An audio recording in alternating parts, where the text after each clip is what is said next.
What if SEVIPER was in Gen 1 OU?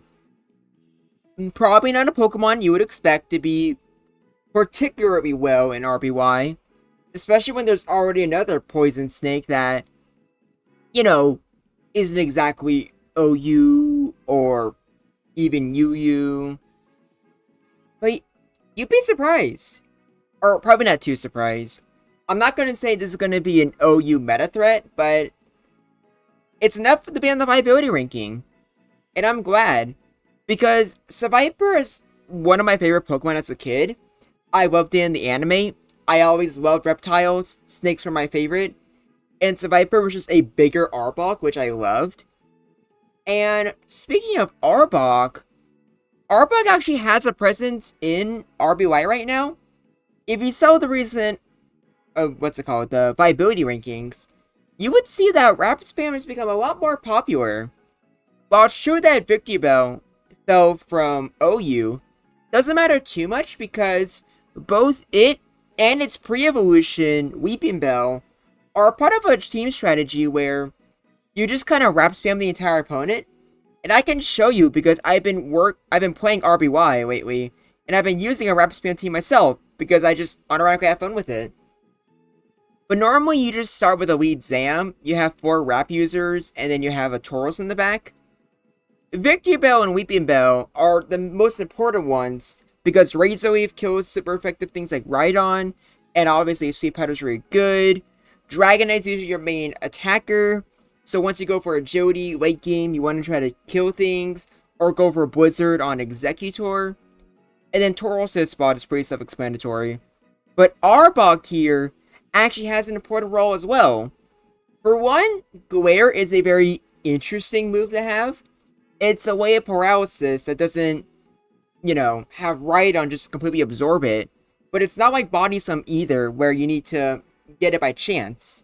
It's only 75 accurate, but it's pretty good for all things considered. And along with that, it also has Earthquake. So, it's not the most consistent thing in the world, but Arbok is supposed to be one of your main answers to fight against Gengar, to be able to hit it.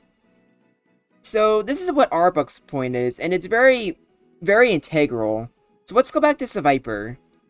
And we can see, it's pretty similar, but also kind of different.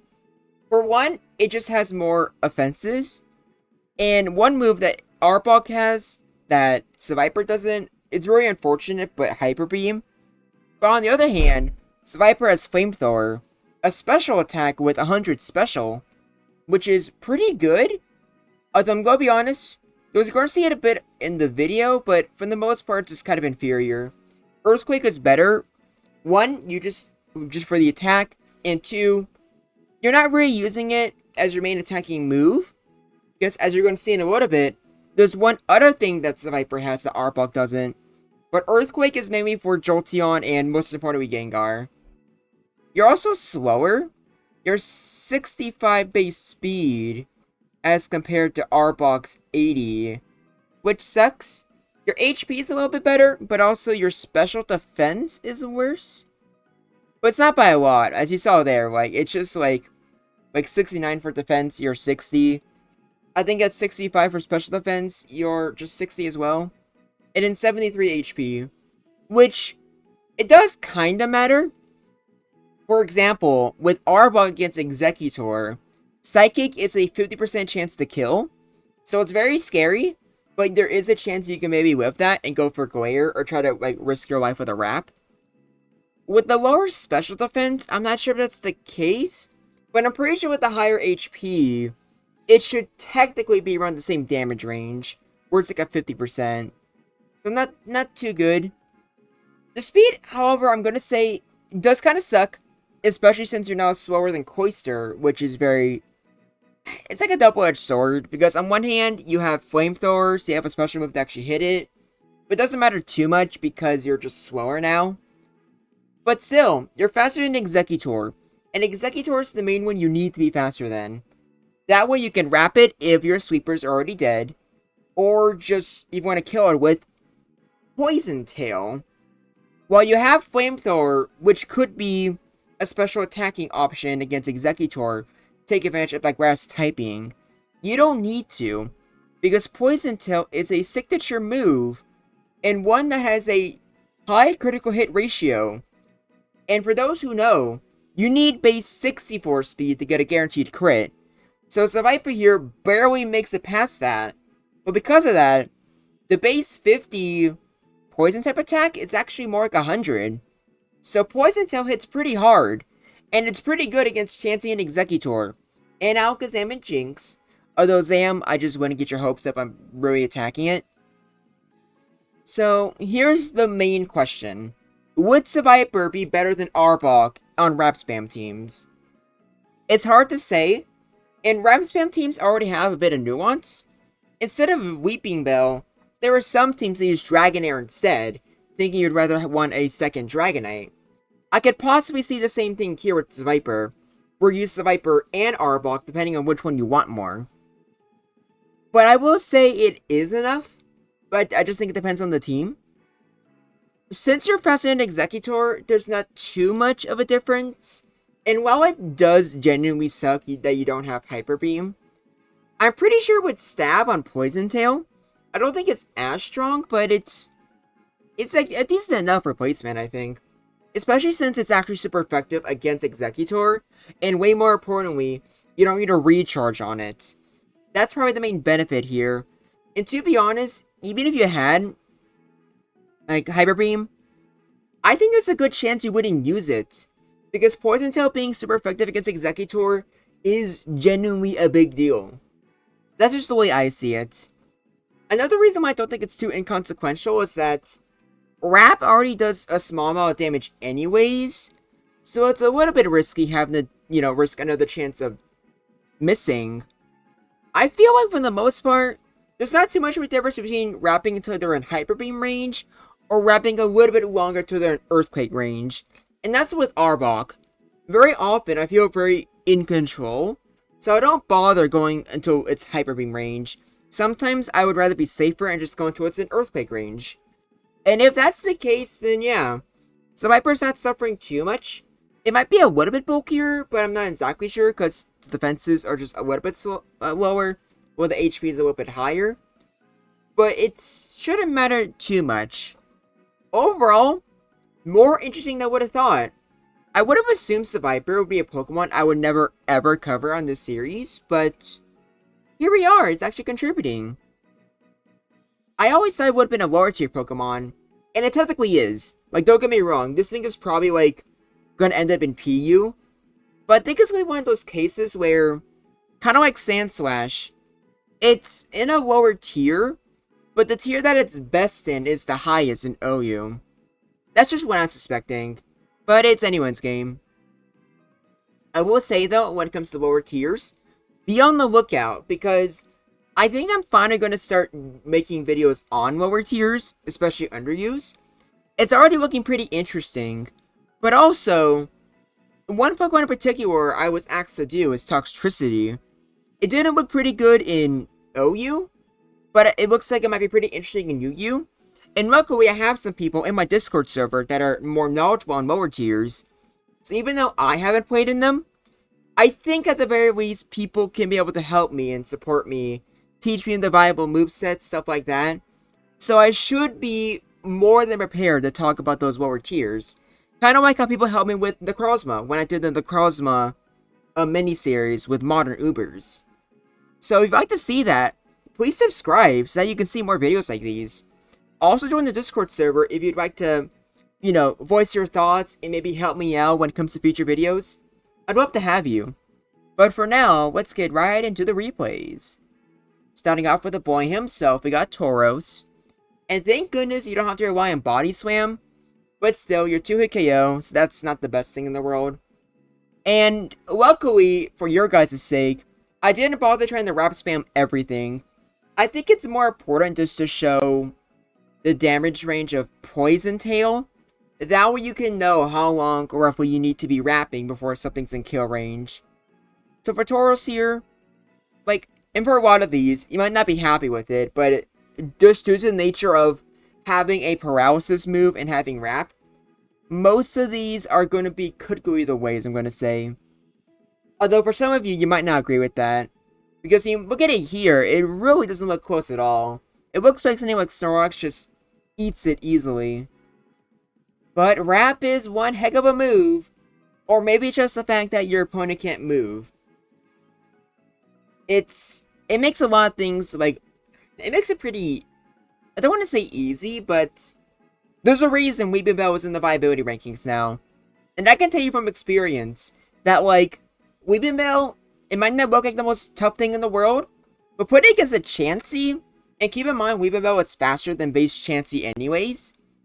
But yeah, no, like, sometimes you can just get, like, a free, like, 5 turns without them moving once.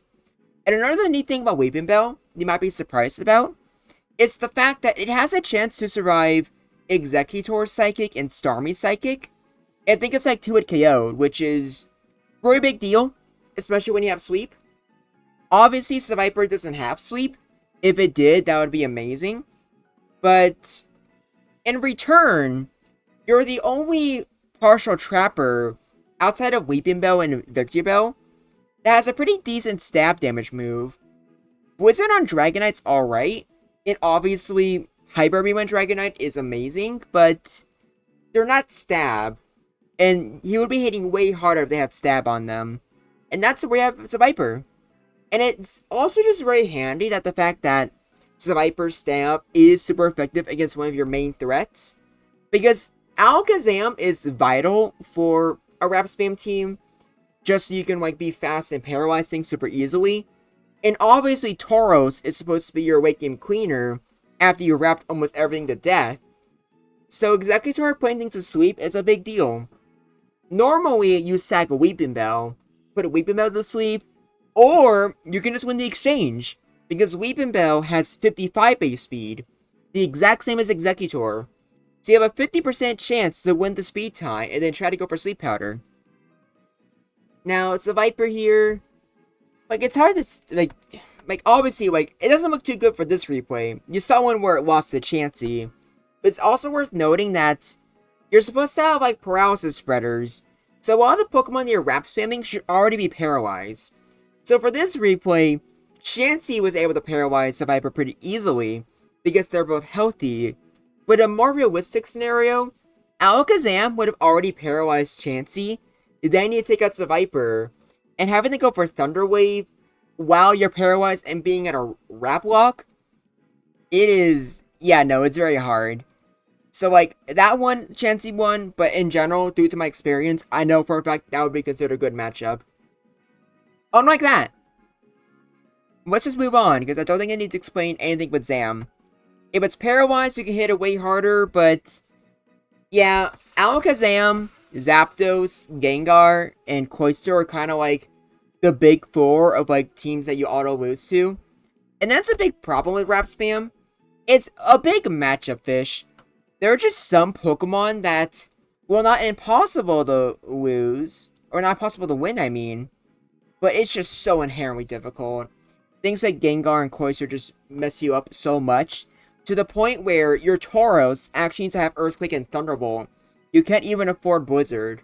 But at the same time, with Weeping Bell and, what's it called, Victory Bell, you just have Razor Leaf anyways. And for SEVIPER here, it can, like, do pretty good against Exeggutor. I went for Earthquake at the end, but that wasn't a misclick. I was just curious to see if Psychic would kill or not. I'm pretty sure it's probably like Arbok, where it's like a 50-50 or something like that. But I didn't feel like making multiple replays, so check that out. The point is, if I wanted to, SEVIPER could have killed there. And that's just in general a big thing that SEVIPER has over Arbok. It just has a much easier way of killing Exeggutor. And that in turn helps Dragonite.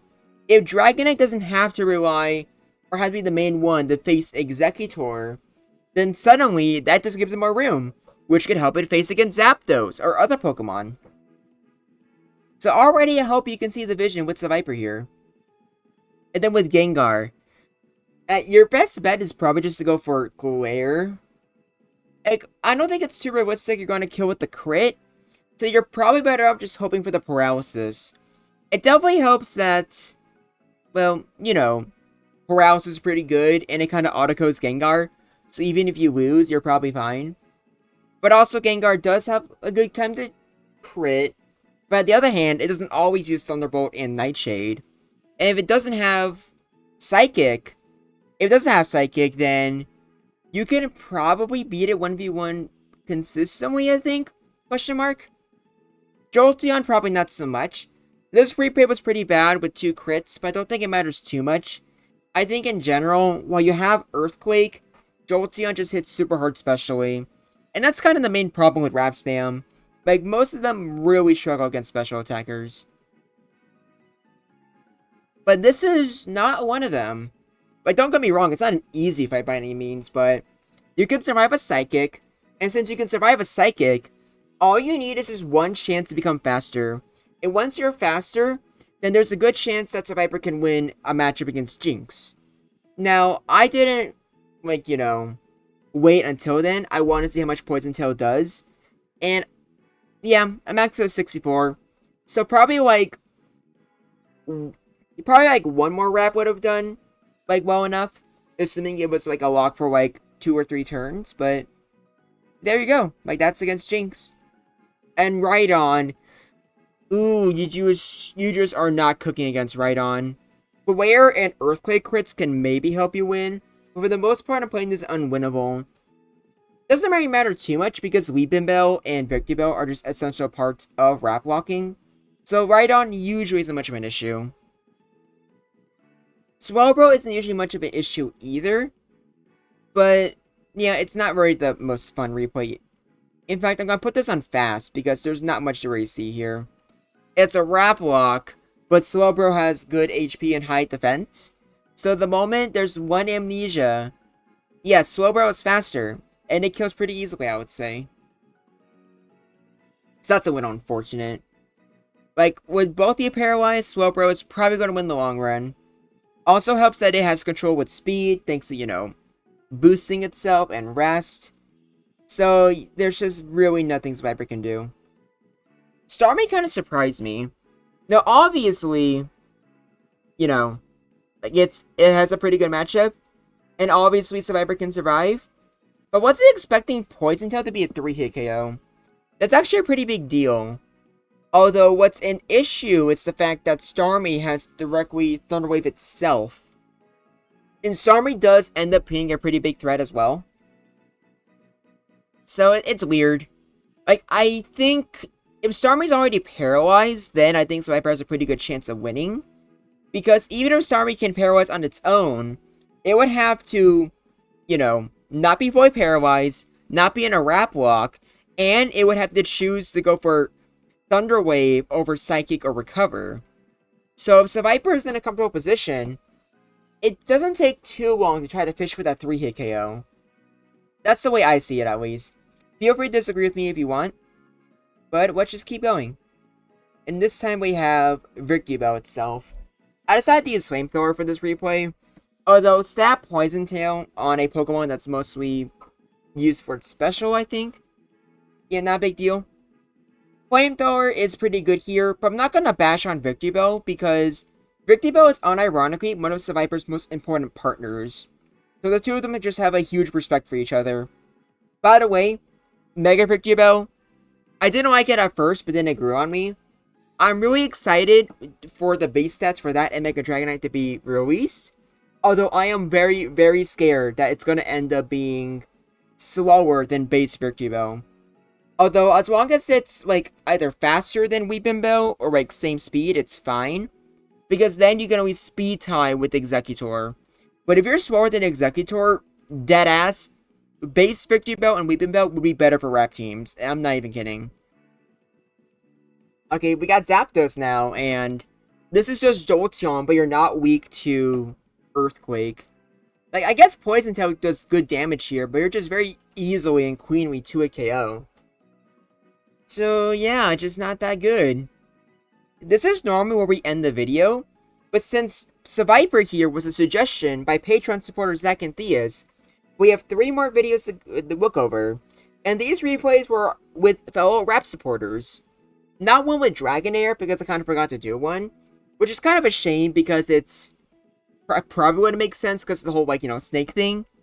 But whatever. At least we got the other 3.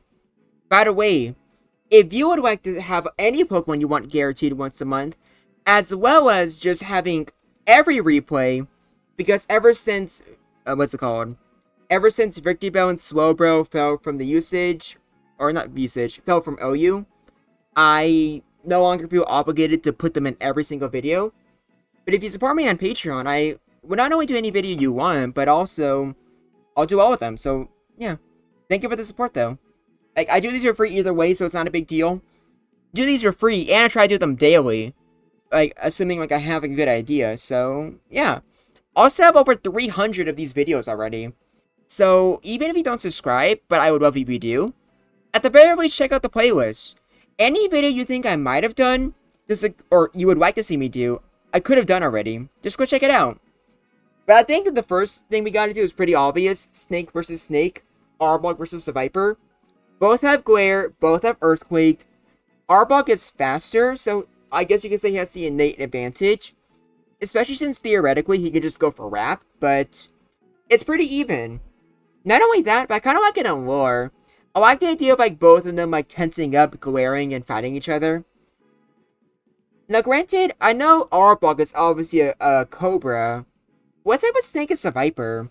Let me know in the comments below, because I don't know this, and I would like to. Now the next one is someone that I've talked about a lot in this video, and someone that I've just grown to love, and that's Weepinbell. Again, I probably should have done Dragonair instead. But also here, I think this, like, obviously it's not a good matchup, because Seviper is a poison type. But I think this right here can probably show the strength of Weepinbell. Keep in mind, Seviper has base 100 special attack, and Flamethrower is super effective. And despite that, Weepinbell was able to survive it, and go for Sweet Powder. And that's the reason why Weepinbell is so good. It just gives you a second Victreebel. You can afford to be more reckless, or you can just use it, to self up the team for the real Victreebel to go out. Last but not least, you can probably predict what it's going to be, but of course, it's going to be the one and only Dragonite, but not the Mega. Dragonite just has crazy stats around the board, and with agility, it's not going to care too much about paralysis unless it just can't move. So because of that, it's a pretty hard fight for both of them. Seviper does need to get a lot of hits in before Dragonite goes down. Poison Tail is only a 4-hit KO, I think. Blizzard, I think, is a 3-hit KO. And obviously, Hyper Beam is still pretty good. So, anyone's game, really. But yeah, that's about it. Seviper did about as well as I expected it to. But if that's the case, I'm assuming it did better than what most of you would have assumed. Seviper is actually not that bad. Not enough to be an OU proper, but I definitely think it would be on the viability rankings, and it would make Rap Spam, like, a lot better. By the way, I know Rap is, like, pretty annoying in RBY, but one thing I'm gonna promise you that's not that bad, always deal with Rap Spam teams. Like I said, like, Zapdos, Cloyster, Gengar, and even Starmie and Zam, to, like, some degrees, are, like, in some ways, they just kind of auto-win. Keep in mind that with Arbok, Victreebel, and Weepinbell, that's 3 Pokemon weak to Psychic. And with the Dragonite, Victreebel, and Weepinbell, that's 3 weak to Ice. So you have plenty of ways to beat it. So, like, if you ever have to face it on ladder, or if you somehow manage to face me on ladder, don't complain about it, because it's probably fine. But that's about it. Thank y'all for watching. My name is Groundback, and I look forward to hearing from you.